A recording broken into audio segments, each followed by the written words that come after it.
Welcome back my dear friends after a very long time.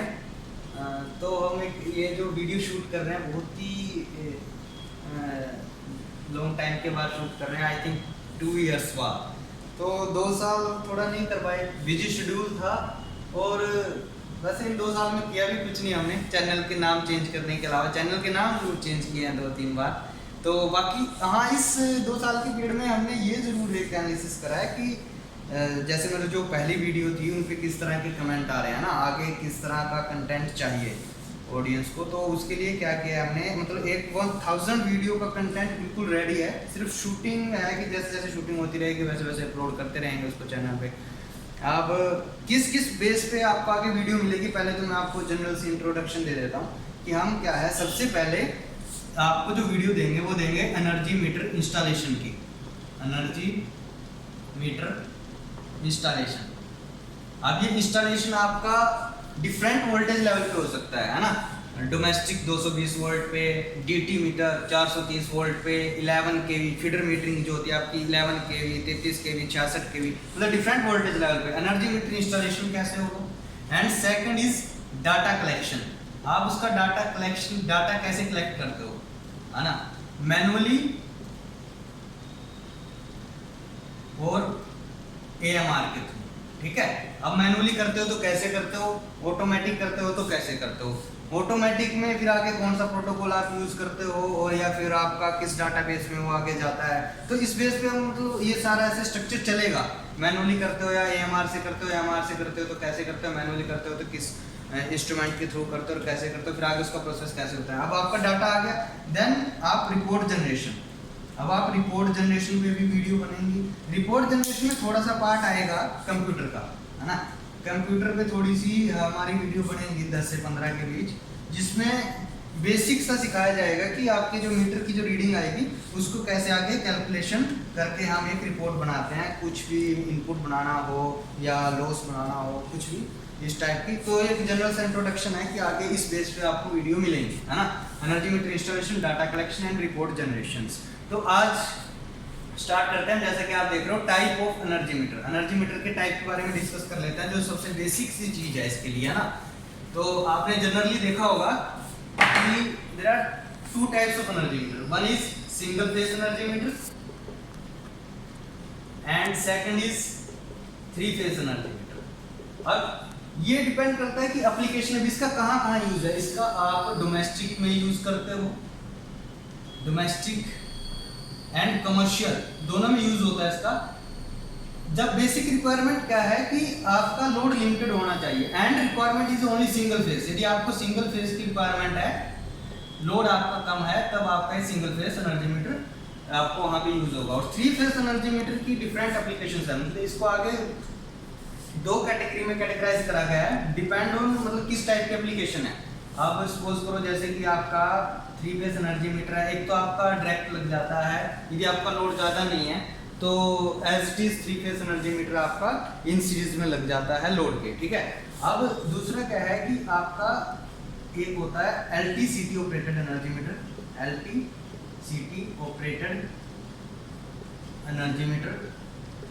अब इसमें देखो आप, एक तो आपका नॉर्मल हो गया 3 फेज एनर्जी मीटर, ठीक है, जिसको आप बोल सकते हो whole current energy meter, whole current energy meter. ठीक है, मतलब 3 फेज है, होल करंट एनर्जी मीटर। ये भी होल करंट एनर्जी मीटर में आएगा सिंगल फेज, क्योंकि इसमें तो कोई वो इंस्ट्रूमेंट आप एडिशनल यूज नहीं करते मेजरमेंट के लिए। तो whole current energy metre.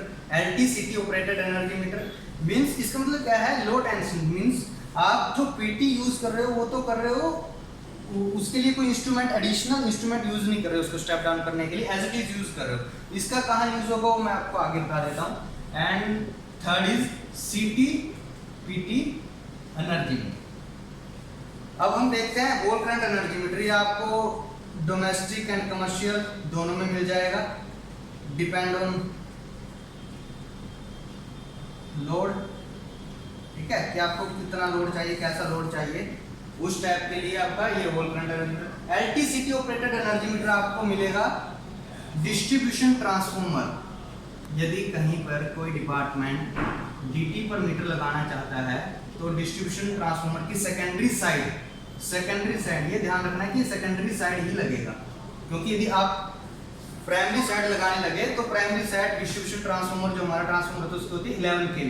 Primary side आपको लगाना पड़ा तो आपको पीटी भी लगानी पड़ेगी, ठीक है। तो आप सेकेंडरी साइड इसलिए लगाते हो ताकि आपको एक एडिशनल अमाउंट आपकी बच जाए, आपको पोटेंशियल ट्रांसफार्मर इंस्टॉल ना करना पड़े, क्योंकि आप ट्रांसफार्मर की सेकेंडरी साइड क्या होती है 430 volt phase to phase line voltage, जो आप मीटर को आराम से दे सकते हो। बट जो करंट होता है वो बहुत ज्यादा होता है, जिसको आप डायरेक्ट मतलब आप इतना बड़ा एनर्जी मीटर नहीं बना सकते जो डायरेक्ट उसकी सीरीज में लगा सको। तो आप उसके लिए क्या है इंस्ट्रूमेंट ट्रांसफार्मर सीटी यूज करते हो।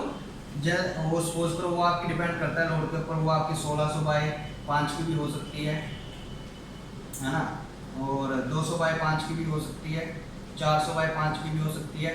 ये डिपेंड करता है डीटी की केवीए के ऊपर, डीटी कितने केवीए का है उस हिसाब से आप उसकी सेकेंडरी में सीटी इंसर्ट करोगे बुशिंग में, ठीक है। आप सीटी पीटी एनर्जी मीटर देख लेते हैं कहाँ यूज होता है, इसको रफ कर देता हूं।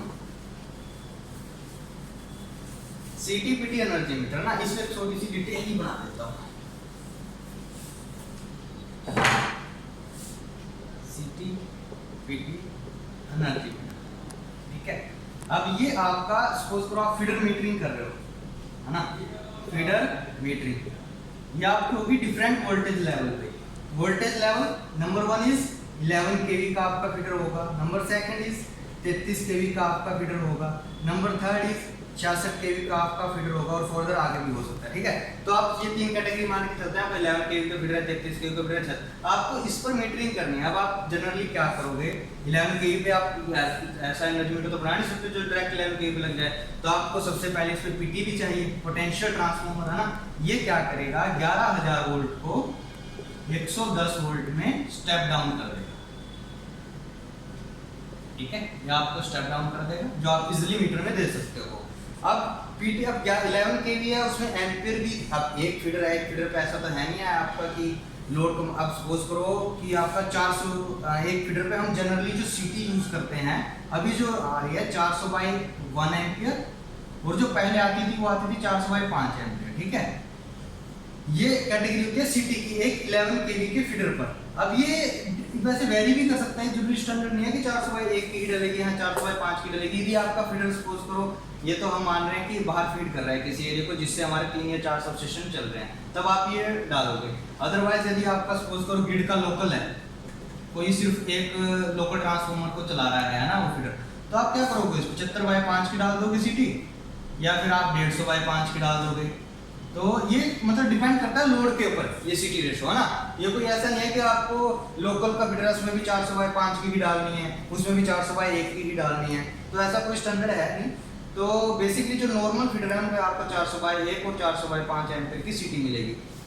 अब 33 kV के फीडर पे आपको क्या मिलेगा, पीटी आपकी स्टैंडर्ड है, चाहे वो कोई भी वोल्टेज लेवल हो, पीटी आपके हर एक वोल्टेज लेवल के लिए स्टैंडर्ड है। 33 kV पे भी आपको क्या मिलेगा, पीटी आपको 11 kV पे 11000 बाई 110, 33000 बाई 110, 66000 बाई 110, तो पीटी तो आपकी स्टैंडर्ड है, ठीक है। ये आपको 100 पीटी रेशो मिल जाएगा यहाँ पर 100, ठीक है। अब आती है सीटी की बात। अब सीटी आपकी 33 kV पे आपको जनरली जो मिलेगी 800 बाई 1 की मिलेगी। अभी यदि आपका या तो इनकमर है फीडर या दो सबस्टेशंस को आपस में कनेक्ट कर रहा है, तो 800 बाई 1 का मिल जाएगा, और 800 बाई 5 का यूज होता था पहले, 800 बाई 5 एम्पियर, ठीक है। अब यदि हमारा 66 kV का फीडर है, इस पर पहले जो अभी यूज हो रहा है 1000 बाई 1 एम्पियर, और पहले यूज होता था 1000 बाई 5 एम्पियर। ये कैटेगरी है सीटी की। ये डिपेंड कर, और ये ऐसा नहीं है कि फिक्स है, ये डिपेंड करता है कि इस फीडर पे 33 kV का सपोज करो आपका एक कोई कंज्यूमर है एक्स्ट्रा, मतलब हाई वोल्टेज का। अब आपने उसको क्या करा, एक फीडर अब आप उसमें 800 बाई 1 की सीटी तो डालोगे नहीं, क्योंकि एक कंज्यूमर पे इतना लोड तो चलेगा नहीं, तो उस पर आप 400 बाई 1 की भी डाल सकते हो। ये आपका एक ही कंज्यूमर है, एक ग्रिड से कोई फीडर निकला, एक ही कंज्यूमर है उसके ऊपर, तो आप उसमें 800 बाई 1 की सीटी नहीं डालोगे, उसमें 400 बाई 1 की सीटी डाल दोगे, 400 बाई 1 की भी डाल सकते हो, 200 बाई 1 की भी डाल सकते हो, डिपेंड ऑन किस कंज्यूमर का कितना लोड है, ठीक है, उसके बेसिस पे। अब ये सीटी पीटी की बात होगी है 11 kV, 33 kV पे, 66 kV पे कैसे होगा। अब इसका सपोज करो हमारे पास एक KWH मीटर करेगा, जो सीटी पीटी एनर्जी मीटर है KWH रिकॉर्ड करेगा, अब ये KWH जो रिकॉर्ड करेगा वो आपका जो इंस्ट्रूमेंट ट्रांसफार्मर के सेकेंडरी साइड से जो आउटपुट गया है मीटर में, उसके बेसिस पे कैलकुलेशन होगी, है ना। सपोज कर KWH एक हम स्टैंडर्ड मान लेते हैं कि 1 मीटर है हमारे पास, वो 1 यूनिट 1 दिन में बढ़ रहा है ना, 1 यूनिट। अब ये 1 यूनिट एक्चुअल नहीं है ना, तो सेकेंडरी साइड जो इंस्ट्रूमेंट ट्रांसफार्मर एनर्जी मीटर के लिए इनपुट दे रहा है वो है 1 यूनिट। अब इसको आपको 1 को मल्टीप्लाई करना पड़ेगा, MF कितना है, यदि आपका 11 kV का फीडर है। अब MF कैसे कैलकुलेट होगा इसमें, वो मेन चीज रोल प्ले करती है, CT ratio into PT ratio. आपका CT रेशो क्या है, मैंने आपको बताया कि आपका सपोज करो 400/1 का CT रेशो है, तो 400/1 400 हो गया CT ratio, and PT ratio 11000, यदि 11 kV पे मीटरिंग कर रहे हो तब 11000/110 100, ठीक है। तो आपका ये हो गया 40000 आपका क्या होगा CT रेशो। तो आपकी जो 1 यूनिट है आपको इसको मल्टीप्लाई करना होगा MF से। MF कितना, 1 × 40,000, तो आपका मीटर 40,000 KWH चलाओ। तो आप मतलब ऐसे कैलकुलेशन कर सकते हो, ये सारी हम आपको दिखाएंगे फर्दर आगे जो वीडियो बनाएंगे उनमें कि कैसे इसकी कैलकुलेशन होती है ना। तो आज तो हम बेसिक सा इंट्रोडक्शन यही दे रहे थे कि टाइप ऑफ एनर्जी मीटर का पहले बता देते हैं, फिर उसके बाद मैंने आपको बताया दिया इस पे किस टाइप की वीडियो आपके चैनल पे आगे देखने को मिलेगी। तो प्लीज़ यदि आपको वीडियो अच्छी लगी हो तो लाइक करें, शेयर करें एंड सब्सक्राइब करें। Thank you very much.